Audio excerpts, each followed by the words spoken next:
Alors bonjour tout le monde et bienvenue à l'émission Autour du conte. Francis Desilets au micro.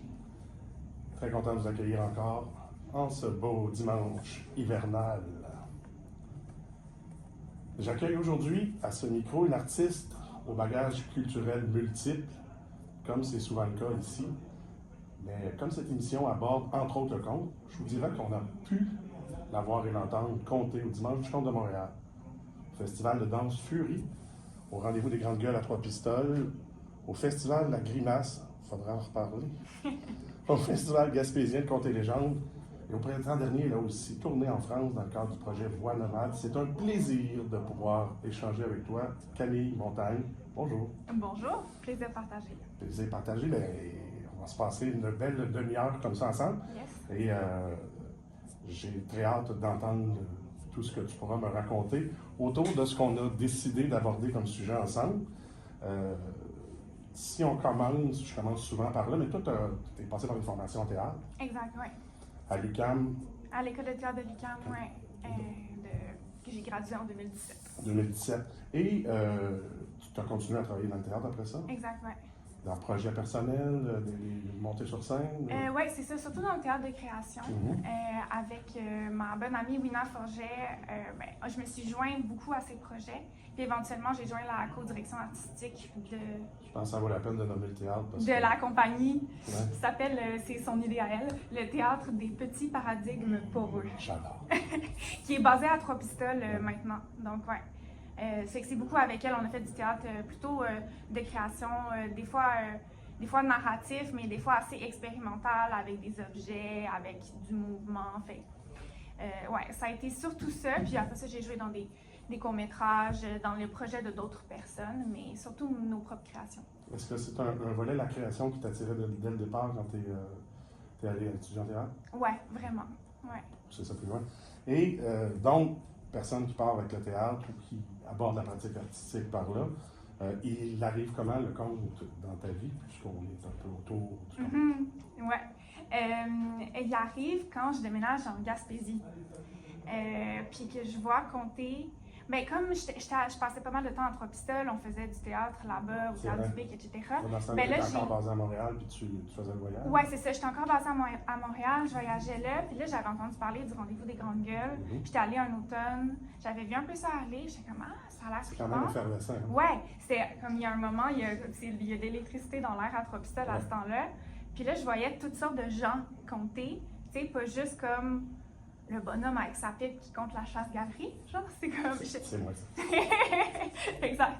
Pas juste Francis qui compte la chasse-galerie. J'étais comme, OK, ça peut être toutes sortes de choses. Et puis là, mais c'est vraiment quand je suis déménagée en Gaspésie, puis que j'ai entendu elle, qui est maintenant ma bonne amie, Fano Madix, compter, que là, j'étais comme, OK, ça peut ressembler à ça. Le conte, c'est tellement pété, c'est tellement comme ancré dans son époque, son territoire. Si on décrivait Fano un peu?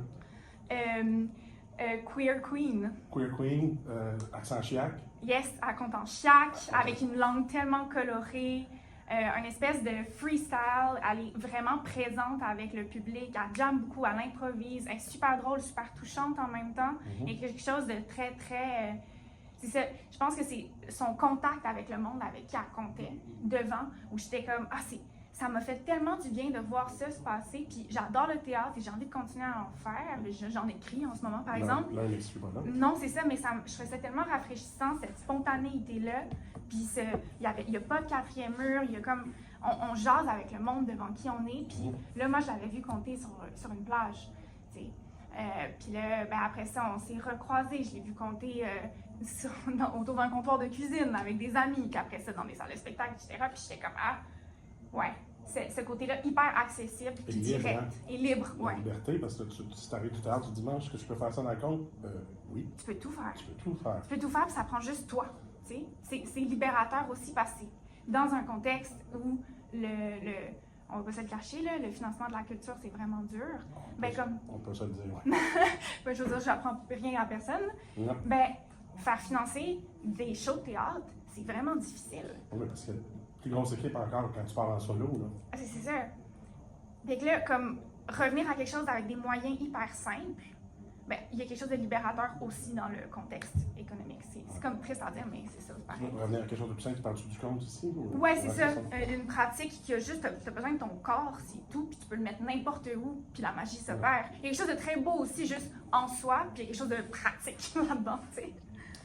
Dans ta bio, tu écris en fait, il est dit, elle s'efforce de prendre soin de sa communauté, de tramer des imaginaires féministes queer et d'appuyer les résurgences autochtones.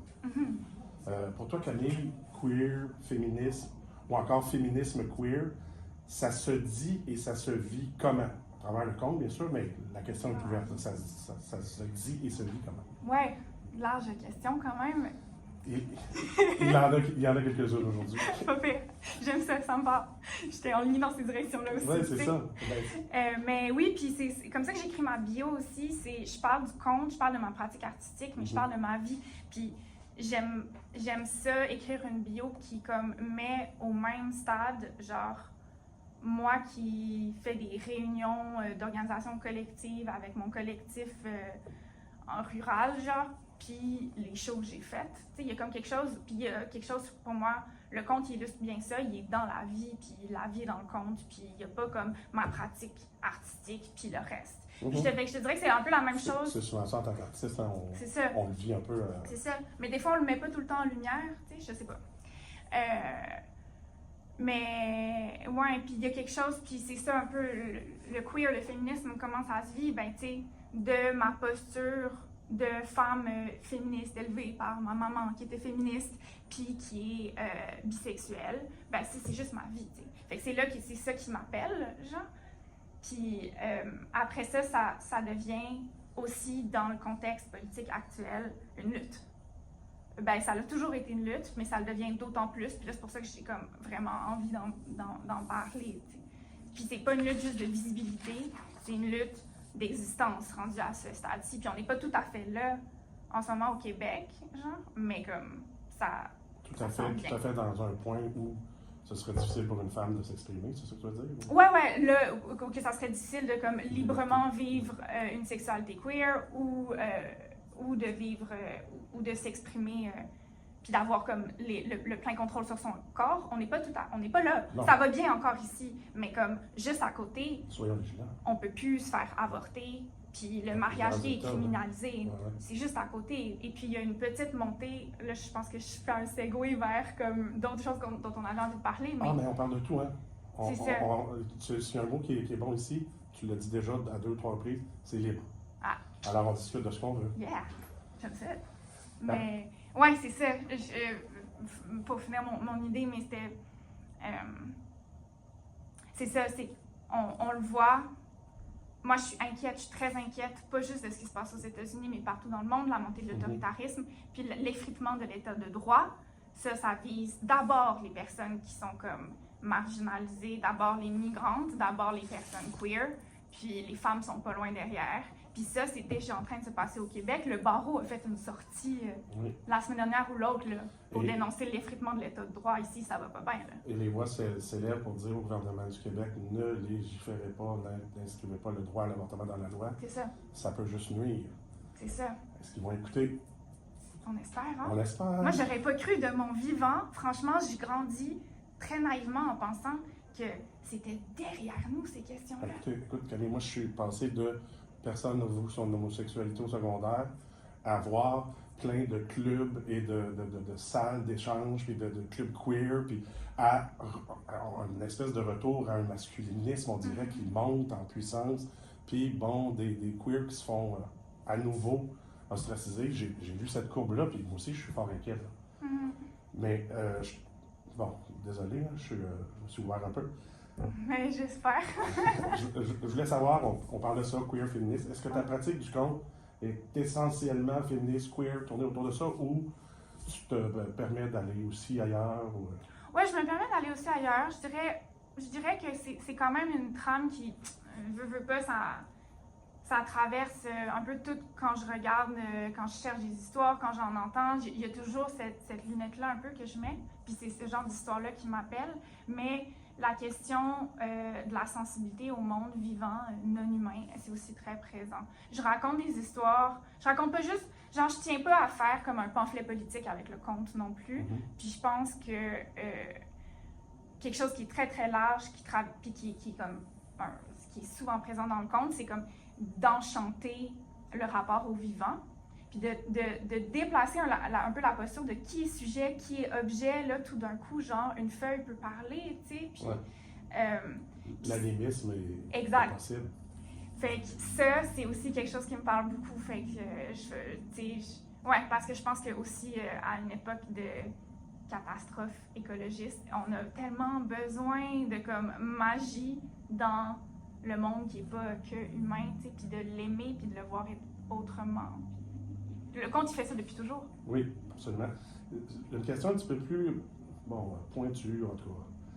Est-ce que toi, tu trouves important ou possible ou nécessaire de réactualiser le répertoire de contes traditionnels pour lui donner une nouvelle voix, qui soit queer, qui soit féministe? Est-ce que tu t'engages à cette voie-là parfois? Oui, je pense que c'est important. Je pense pas que c'est nécessaire de réactualiser toutes les histoires. Il y a quelque chose de très puissant dans des histoires qui se sont transmises depuis des siècles, voire des millénaires, qui ont traversé des territoires, des océans. Elles sont comme... je sais plus qui j'ai entendu dire ça, puis j'avais beaucoup aimé ça, mais elles sont polies, ces histoires-là, comme un galet par la mer, par le temps, par le vent.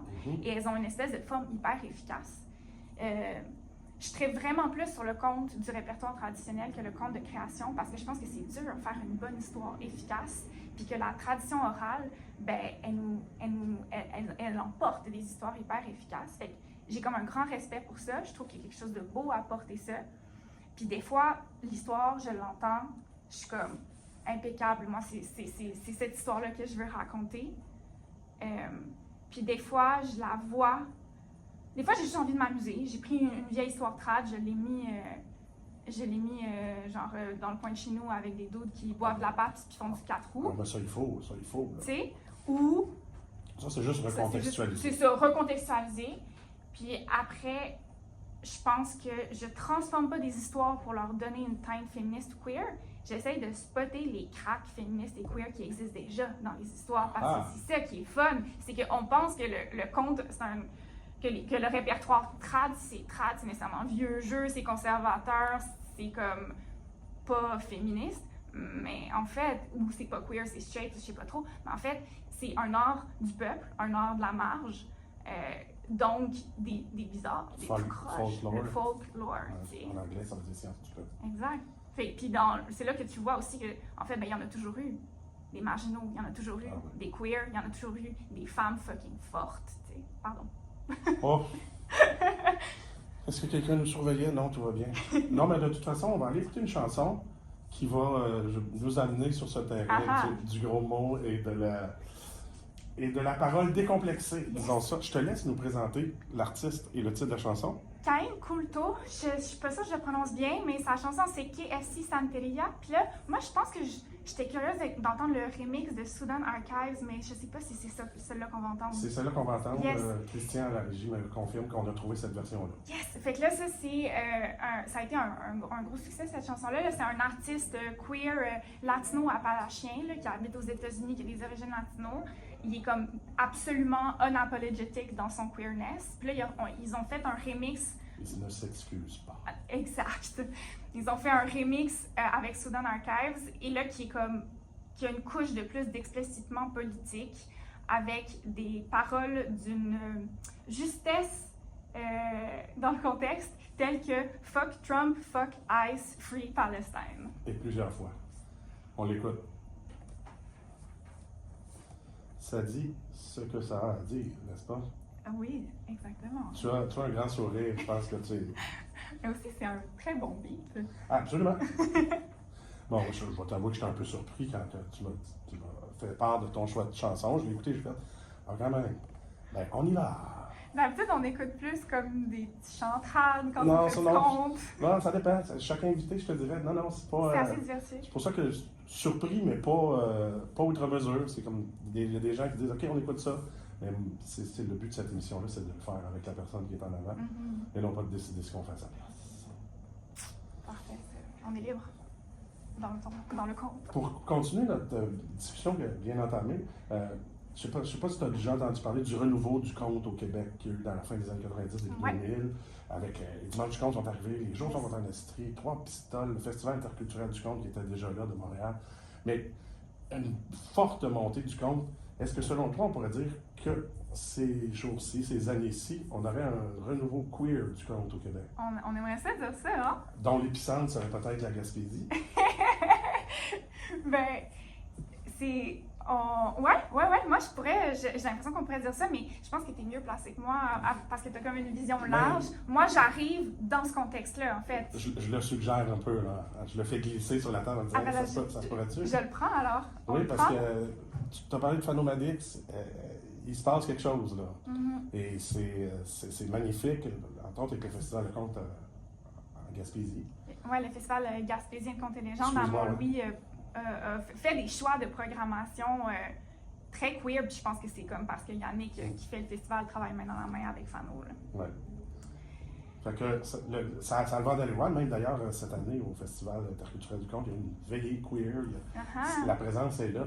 C'est beau à voir, cette présence-là. Toi, dans ta pratique, il y a aussi l'écologisme que tu m'as souligné à grands traits. En habitant à Mont-Louis, en Gaspésie, j'imagine que tu te trouves à être assez bien connecté avec la nature. On n'a pas l'enfer pour se retrouver dans le bois. Oui, on habite dedans, hein? En plus, oui. Tu m'as indiqué aussi que dans ta pratique, c'était quelque chose d'important pour toi, l'écologisme. Dans un contexte, on en a parlé un peu, où à vitesse grand V, il y a des passe-droits qui sont votés pour des compagnies pour polluer si elles produisent des emplois et stimulent l'économie. Dirais-tu que c'est plus que jamais primordial de raconter l'écologisme? Absolument. C'est d'une tristesse sans nom qu'on voit en ce moment. C'était déjà pas assez qu'est-ce que nos gouvernements faisaient. Et puis là, je pensais pas qu'on allait atteindre un stade où, de manière décomplexée, ils abandonnent. C'est ça qu'on voit. Ah oui, là, totalement. Puis, et là, moi, je pense que ce qu'il faut, il faut pas perdre espoir. Faut pas perdre espoir qu'on peut changer les choses. Je veux dire, on peut toujours faire moins pire. Donc, je pense que... Et puis moi, je pense que on perd pas espoir en se mettant en lutte. Il n'y a rien d'autre. C'est pas en recyclant chacun de notre bord puis avec nos petits gestes individuels que tout le monde ensemble va faire une différence. C'est comme les compagnies pétrolières, c'est un problème et c'est à elles qu'il faut s'adresser. C'est comme d'une part, puis de l'autre, je pense qu'il faut aussi apprendre à vivre à notre époque, puis à aimer le monde comme il est. Je pense qu'il y a de ça dans comme parler d'écologisme, c'est comme transformer, réenchanter notre relation au monde vivant, même s'il est saccagé, pour aimer ce qui survit, puis ce qui va survivre. Puis, tu sais, les peuples autochtones, ils ont vécu l'apocalypse il y a 400 ans. Là, on est dans un nouvel apocalypse, mais c'est pas la première fois qu'il y a comme la destruction du monde à vitesse grand V accélérée. Puis, il y a plein de vivants, plein de beauté qui se passe malgré ça. Et je pense que le conte peut nous accompagner là-dedans. Mais le conte écologiste, mettons, dans ce contexte-là, pas contre, là, mais plutôt face à la politique du pollueur créateur d'emploi, c'est pas un peu David contre Goliath? Ouais. Ben ouais. Mais nous comme qui avons à cœur l'environnement, alors c'est pas un mot que j'aime vraiment parce que ça nous exclut là, du monde vivant, là, mais l'écologisme, mettons, on est tout le temps David contre Goliath. Dans le conte, mais comme ailleurs, là, les groupes écologistes qui luttent contre l'intérêt économique. Les intérêts économiques, c'est eux qui runnent le Canada, je m'excuse. Merci. On se bat contre la plus grosse machine, que ce soit genre peu importe, et je pense qu'il faut tous les fronts. Et puis que, en fait, c'est peut-être moins petit que ce qu'on pense, la bataille culturelle. Il faut le rapport au monde qu'on nourrit, les histoires qu'on se raconte. Là, on se fait beaucoup raconter des histoires de cash, puis de haine de l'autre, puis de refermement sur soi, puis on s'en fout de comme... Là, c'est parce que je mets comme... je pense que ça va ensemble, destruction de l'environnement, destruction de la planète et comme montée de l'extrême droite. Là, fait que c'est pour ça que je fais des allers-retours. Là, on se fait raconter des histoires destructives, patriarcales. ben, je pense que nous, il faut qu'on raconte des histoires d'amour du monde, d'amour de tous les humains et de tous les êtres vivants. Puis c'est peut-être David contre Goliath à notre époque, c'est malheureux, mais c'est primordial. Je pense qu'il y a quelque chose où ça a un peu toujours été probablement les forces comme coloniales, ça fait longtemps. Oui, un bloc inerte qui ne veut pas bouger contre quelqu'un qui a peut-être peu de moyens qui veut le faire bouger, mais à un moment ou à un autre, il y a quelque chose qui bouge. Oui, puis il y en a des victoires aussi. Il ne faut pas non plus être genre trop fataliste, tu sais. Puis chaque mine qui se fait pas, chaque forage pétrolier qui se fait pas, chaque pipeline qui se fait pas, puis il y en a eu des victoires. Ben c'est quelque chose. Puis pour se permettre, pour comme être en lutte, moi je pense qu'il faut avoir comme du plaisir, de la joie dans le monde, être stimulé, être connecté. Puis c'est là que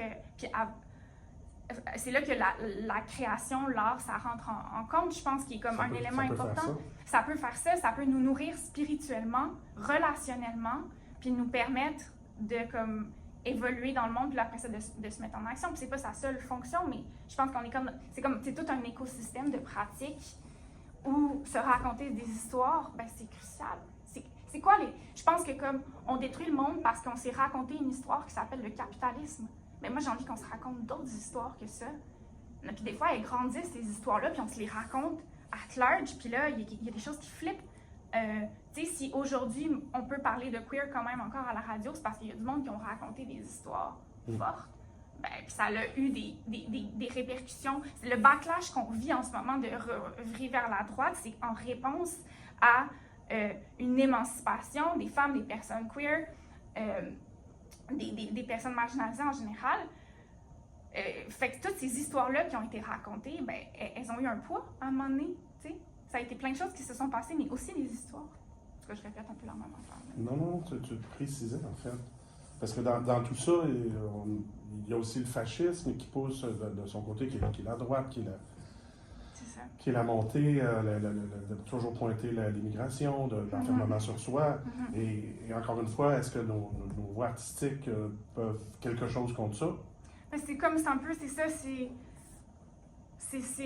pense que ce que je disais, ça s'adresse autant à la question du fascisme que de la question de la destruction environnementale, puis particulièrement sur comme le fascisme qui comme persécute, puis pas juste le fascisme dans le sens, en ce moment la CAQ puis le PQ qui va peut-être rentrer au pouvoir, et ça me désole, et dans une espèce de dérive ethno-nationaliste, identitaire, où ils font de l'immigration leur tête de turc, c'est désastreux. Et puis c'est des histoires. Ils racontent carrément des mensonges, là, carrément sur l'immigration. Puis, le conte a tellement, ça tu vas être d'accord avec moi, je pense, tellement d'histoires d'ouverture à l'autre. De l'étranger qui débarque, puis tu lui fais une soupe, tu sais. Je t'ai même écrit ici, comprends-moi bien, je suis résolument convaincu du conte comme vecteur de changement social. Yes. Je sais, on peut s'en raconter des belles histoires. Il ne nous reste plus beaucoup de temps, Camille, puisque ça défile. Ça passe vite, une demi-heure. Ça passe vite, hein? Est-ce qu'on fait un petit saut vers la mythologie grecque? Parce que c'est ce qui va être abordé ce soir, dimanche du conte, où on se dirige après cette émission-là. Pourquoi la mythologie grecque t'intéresse? Je me doute un peu de la réponse, là. Mais...